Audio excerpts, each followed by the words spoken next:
Hello guys, welcome back to my YouTube channel. I hope you all are good. So today we will learn use of was and were in simple sentence. So आप जानते हैं कि जो हमने last video अभी cover up किया है वो हमने सिंपल यूज ऑफ सेंटेंस किया था इज एम आर के। तो जिसने भी अभी तक वो वीडियो नहीं देखी है तो मैंने उस वीडियो का लिंक डिस्क्रिप्शन में डाल दिया है, तो आप उस वीडियो के लिंक पर क्लिक करके इजीली वहां से देख सकते हैं। आज का टॉपिक बहुत ज़्यादा ही खास है और इम्पॉर्टेंट है। एक चीज़ याद कीजिए जो मैंने आपको बताया था कि हम जब भी हमें किसी अवस्था के बारे में, किसी स्टेज के बारे में या किसी चीज़ की क्वालिटी के बारे में बताना होता है तो हम इज एम आर का यूज करते हैं। बट मैंने इसके साथ साथ आपको एक और चीज़ बताई थी कि इज एम आर का हम यूज किस चीज़ के लिए करेंगे, प्रेजेंट की चीज़ों को बताने के लिए। बट क्या आप ये बताइए, क्या हम सिर्फ प्रेजेंट की चीज़ों की बात करते हैं? नहीं, हमें पास्ट का भी बताना होता है। तो जब भी पास्ट में हमने पास्ट की चीज़ों का बताना है, जैसे कि मैं चालाक थी, तो यहाँ पर मैं कोई इज एम आर नहीं यूज करूंगी। ऐसी जगह पे हम क्या यूज करेंगे पास्ट की चीज़ों को बताने के लिए, किसी भी नाउन के स्टेज को या उसकी एडजेक्टिव को, इट मींस उसकी विशेषता को बताने के लिए हम क्या यूज करेंगे, वॉज एंड वर। तो जहाँ पे भी आपको वॉज और वर दिखे तो इससे आपको पता लग जाएगा कि ये सेंटेंस कहाँ का है, पास्ट का है। ओके, सो वीडियो में आप लगातार बने रहेगा ताकि हम छोटी छोटी चीजों को समझे, क्योंकि मैंने आपको पहले भी बताया था कि इंग्लिश के एडवांस तक पहुंचने से पहले हमें इंग्लिश के बेसिक को समझना पड़ेगा, ताकि हमारी कोई भी जो भी कंफ्यूजन है वो ना रहे। ठीक है, तो हम आज वॉज एंड वॉर का सिंपल सेंटेंस करेंगे, जिसमें हम देखते हैं सबसे पहले इसकी आइडेंटिफिकेशन। तो पहले मैं एक बार रीड करती हूँ जिससे बहुत ज्यादा क्लियर तरीके से हमें पता लगेगा। जिन सेंटेंस के अंत में था, थी, थे आदि हो तथा उनसे पहले कोई नाउन या एडजेक्टिव हो, वे वास वर वाले सेंटेंस कहलाते हैं या होते हैं। तो हमने यहाँ पे पढ़ लिया कि जिस भी सेंटेंस के अंत में था, थी, थे, इट मीन मैं राजा था, वो चालाक था, ऐसे वर्ड जिसके लास्ट में क्या आ रहा है, था आ रहा है, और उसमें कोई नाउन हो या एडजेक्टिव हो, जैसे कि मुझे खाने का शौकीन था, ऐसी चीजें, तो वैसे सेंटेंस को हम क्या कहते हैं, वॉज और वर कहते हैं। अब एक चीज और है, मैंने आपको पहले ही सिंपल सेंटेंस बता दिया है कि सिंपल सेंटेंस कौन से होते हैं। सिंपल सेंटेंस वो सेंटेंस होते हैं जहां पर सब्जेक्ट के द्वारा कोई काम नहीं किया जा रहा, सिर्फ क्या बताई जा रही है, उसकी स्टेज, उसकी क्वालिटी, बस, दैट्स इट। तो जब भी ऐसी कोई चीज आए तो हम वहां पे वॉज और वर का प्रयोग करते हैं। तो यहाँ पर लिखा हुआ है यूज, स्टेज और क्वालिटी। इसका मतलब सब्जेक्ट के द्वारा कोई काम नहीं हो रहा, बस हमें बताया जा रहा है कि सब्जेक्ट जो पास्ट में कैसा था, उसकी क्वालिटी क्या थी। जैसे मैंने आपको पहले एग्जांपल दिया कि रमेश राजा था। अब रमेश राजा था, वो आज की बात तो नहीं हो रही, वो कब की बात हो रही है, वो पास्ट की बात हो रही है कि जो रमेश राजा था वो पास्ट में था। तो इसमें हम एच एम आर नहीं यूज कर सकते, क्योंकि ये चीज हमें पहले ही क्लियर आउट हो गई कि जब हम प्रेजेंट की बात करेंगे तब हम एच एम आर का यूज करेंगे। तो जहाँ पे मुझे सब्जेक्ट के पास्ट के बारे में बताना होगा तो वहां पे मैं क्या यूज करूंगी, वॉज और वर। वीडियो में आगे बढ़ने से पहले आपसे एक छोटी सी रिक्वेस्ट है कि अगर आपने मेरा चैनल अभी तक सब्सक्राइब नहीं किया है तो प्लीज सब्सक्राइब कर दीजिए और बेल आइकन को भी प्रेस कर दीजिए, ताकि फ्यूचर में मैं जब भी वीडियो अपलोड करती हूँ तो उसकी नोटिफिकेशन आपके पास सबसे पहले पहुंचे। चलिए अब आगे बढ़ते हैं। अब हमें यहाँ तक तो पता लग गया कि जब भी हमने किसी भी सब्जेक्ट के पास्ट के बारे में बताना हो, जैसे कि वहां पे कोई काम नहीं हो रहा, बस ये बताने की उसकी स्टेज क्या थी और उसकी क्वालिटी क्या थी, वहां क्या हम यूज करेंगे, बॉस और वर। तो यहाँ पर मैंने एक छोटा सा चार्ट बनाया हुआ है जिसकी हेल्प से हम समझेंगे कि बॉस कहाँ यूज होगा और वर कहाँ यूज होगा। सबसे पहले हम बॉस का समझते हैं। बॉस किसके साथ यूज होगा, ही, शी, इट, आई और सिंगुलर। सिंगुलर थिंग्स मतलब जो भी ही, शी, इट, आई के साथ तो यूज होगा ही होगा, उसके बाद जितनी भी सिंगुलर चीजें होंगी, सिंगुलर नाउन, उसके साथ हम क्या यूज करेंगे? वॉस यूज करेंगे। वर कहाँ यूज करेंगे हम? We, you, they and plural. तो मैंने पिछले अपनी वीडियो में सिंगुलर और प्लूरल को भी बहुत अच्छे तरीके से डिफाइन किया है। तो अगर आपको कोई भी कंफ्यूजन आती है सिंगुलर और प्लूरल में, तो आप मेरी उस वीडियो को देख सकते हैं। भी हम एक चीज की बात करेंगे तो हम वहाँ पे वॉस का यूज करेंगे, और जहाँ पर भी एक से ज्यादा चीजों की बात करेंगे वहां पे हम क्या यूज करेंगे? वर यूज करेंगे। यहाँ पे ध्यान रखने वाली बात बस इतनी सी है कि आई के साथ भी हम वॉस का ही यूज करेंगे। तो इस चीज को बहुत ध्यान रखने वाली चीज है। और बाकी जितने भी, जैसे कि ही सिर्फ एक ही पर्सन होगा, सी भी एक ही होगा, वैसे ही जब वी की बात की जाए तो वो एक से ज्यादा की बात हो गई। हम यू भी, इसको हम सिंगुलर में नहीं लेते हैं, इसको प्लूरल में ही लेते हैं। दे, एक से ज्यादा लोगों की बात हो रही है। तो बस यहाँ पर आप ये आई का ध्यान रखिए।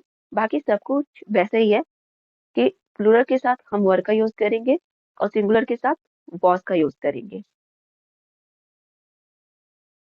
तो आई होप आपको पता लग गया होगा कि हमें वॉस किसके साथ यूज करना है और वर किसके साथ यूज करना है। तो अब हम आते हैं अपने मेन टॉपिक के ऊपर, स्ट्रक्चर। तो हमें स्ट्रक्चर बहुत अच्छे से पता है। जैसे हमने इज एम आर का affirmative, negative, interrogative, interrogative plus negative and double interrogative बनाया था, सेम वैसे ही हम वॉस और वर का भी बनाएंगे। तो चलिए समझना स्टार्ट करते हैं। अफर्मेटिव, अफर्मेटिव में क्या होगा? सब्जेक्ट प्लस वॉस या वर में से एक चीज, और उसके बाद जो भी चीज बचेगी उसको हम ऑब्जेक्ट ले लेंगे। नेगेटिव, नेगेटिव मैंने आपको बताया था कि सब कुछ सेम ही रहता है अफर्मेटिव की तरह ही। बस क्या हो जाएगा कि जो भी हम वॉस या वर्ड लगाते हैं उसके बाद हम क्या ऐड कर देंगे? नॉट ऐड कर देंगे। सब्जेक्ट, वॉस और नॉट, ऑब्जेक्ट। इंटरोगेटिव, इंटरोगेटिव में हमें पता है कि जो वॉस वर होगा वो कहाँ जाएगा? बाहर आ जाएगा। उसके बाद सब्जेक्ट, और उसके बाद जो भी बचेगा वो ऑब्जेक्ट। उसी तरीके से इंटरोगेटिव प्लस नेगेटिव, इसमें क्या है कि इसमें सारा सेंटेंस तो इंटरोगेटिव की तरह ही होता है। इसमें बस यही होगा कि जैसे हमने यहाँ पर नोट लगा दिया था, यहाँ पर भी नोट लगाएंगे। बट डिफरेंस क्या है कि हम पहले वॉस वर लगाएंगे, उसके बाद सब्जेक्ट रखेंगे, और नोट उसके बाद लगेगा। क्योंकि जब भी हम इंटरोगेटिव में नोट लगाते हैं तो जो वॉस वर, जो वॉस वर है उसके नोट को वो अलग कर देता है सब्जेक्ट, सब्जेक्ट उनके बीच में आ जाता है। तो वॉस वर, सब्जेक्ट, नोट और object. Double interrogative, double interrogative मैंने आपको बताया है कि वो सेंटेंस जिसमें हम किसी क्वेश्चन का आंसर हाँ या ना में नहीं दे सकते, हमें उसको अच्छे से डिफाइन करना पड़ेगा। तो वो हो जाते हैं डबल इंटरोगेटिव सेंटेंस। इसमें क्या होगा कि सब कुछ एग्जैक्ट इंटरोगेटिव की तरह, बस इसके शुरू में हमें क्या ऐड कर देना है? W H family, W H family plus was, war, subject और ऑब्जेक्ट।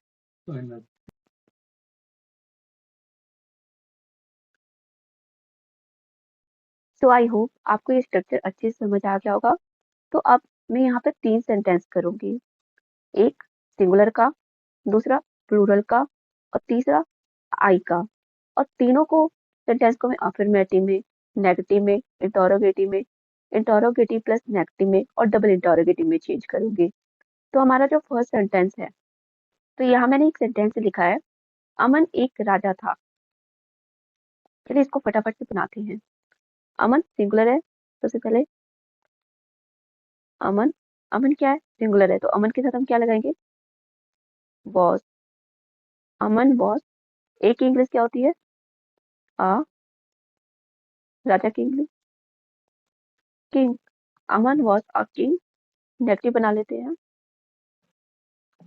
अमन वॉज, वॉज के बाद क्या लग जाएगा? नॉट।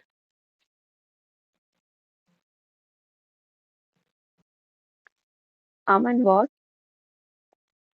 Not a king. अब इंटरोगेटिव में, इंटरोगेटिव में जो वॉज बीच में है वो कहाँ जाएगा? शुरुआत में। Was Aman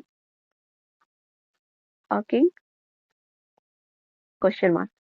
interrogative plus negative में ये भी हमें अच्छे से पता लग गया। Was Aman not talking.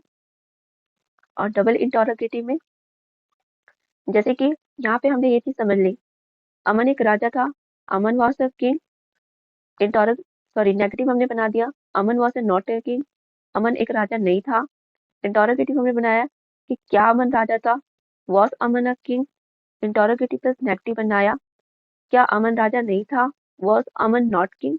तो अब हम क्या बताएंगे कि अमन राजा कब था। तो कब की इंग्लिश क्या होती है, व्हेन। उसके बाद सब कुछ एग्जिस्ट से, व्हेन वॉज अमन okay। दूसरा सेंटेंस है हम चालाक थे।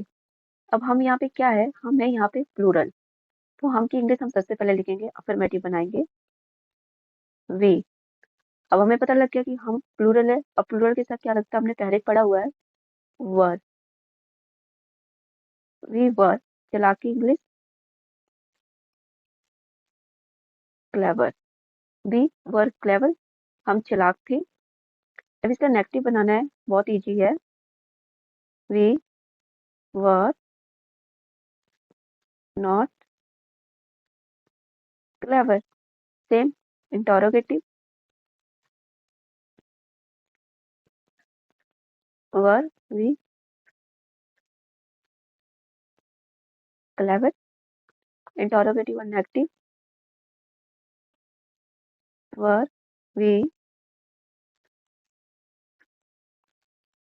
Not clever.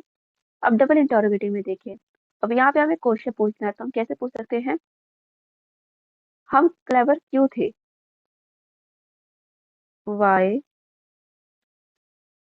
Were we clever. तो यहाँ पर हमने बना लिया इसका अफर्मेटिव, नेगेटिव, इंटरोगेटिव, इंटरोगेटिव और नेगेटिव और डबल इंटरोगेटिव। हम चालाक थे, वी वर क्लेवर। नेगेटिव बनाया, we were not clever. Interrogative, क्या हम चालाक थे, वर वी क्लेवर। क्या हम चालाक नहीं थे, वर वी नॉट क्लेवर। हम चालाक क्यों थे, वाई वर वी क्लेवर। तो मैंने यहाँ पर सेंटेंस नंबर 3 लिखा है, मैं समझदार था। तो मैं के साथ मैं आपको हिंट दे रही हूँ,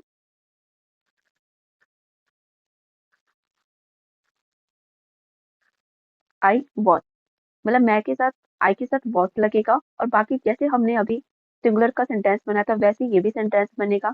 तो प्लीज, अगर आपको ये सारी चीजें समझ आई होगी तो आप इसका मुझे कमेंट में जरूर जवाब दीजिए कि मैं समझदार था, इसका सेंटेंस क्या बनेगा, ओनली अफर्मेटिव दीजिए।